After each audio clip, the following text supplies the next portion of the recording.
Main character வீக்காக இருந்தாலும் மற்றவங்க முன்னாடி ஸ்ட்ராங்காக இருக்க மாதிரி நடிக்கிற மாதிரியான 3 அனிமி தான் பார்க்க போகிறோம். இதில் 3ஆவது பிளேஸில் பிடிச்சிருக்கிறது லையர்.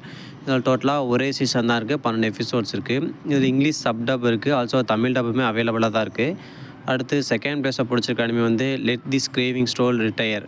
இதில் டோட்டலாக 2 சீசன் இருக்குது. ஃபஸ்ட்டு சீசனில் 12 எபிசோடும், செகண்ட் சீசனில் 11 எபிசோடு இருக்குது. இதில் இங்கிலீஷ் சப்டப் இருக்குது. ஆனால் அஃபிஷியலாக தமிழ் டப் ஒன்றும் இல்லை. அடுத்து ஃபஸ்ட் பிளேஸை பார்க்குறதுக்கு முன்னாடி நம்ம சேனலுக்கு புதுசாக வந்தீங்கன்னா மறக்காமல் சப்ஸ்கிரைப் பண்ணிட்டு பெல் ஐக்கான் ஆல் வச்சுக்கேன்.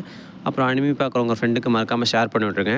அடுத்து ஃபஸ்ட் பிளேஸை பிடிச்சிருக்க அனிமி வந்து வெல்கம் டு டீமன் ஸ்கூல் இர்மாகோன். இதில் டோட்டலாக 4 சீசன் இருக்குது. ஃபஸ்ட்டு சீசனில் 23 எபிசோடும், செகண்டு தேர்டில் வந்து 21 எபிசோட்ஸ் இருக்குது. அடுத்து 4th சீசன் வந்து கரண்ட்லி ஆன்கோயிங்கில் தான் இருக்குது. இதில் இங்கிலீஷ் சப்டப் ஆல்சோ தமிழ் டப்புமே அவைலபிளாக தான் இருக்குது. இந்த 3 அனிமி நான் ஆல்ரெடி பார்த்துருக்கேன்ற அனிமி. இது இல்லாமல் வேறு எதாவது அனிமி பார்த்துருந்தாலும் மறக்காமல் கமெண்ட்டில் மென்ஷன் பண்ணிட்டு போயிருங்க.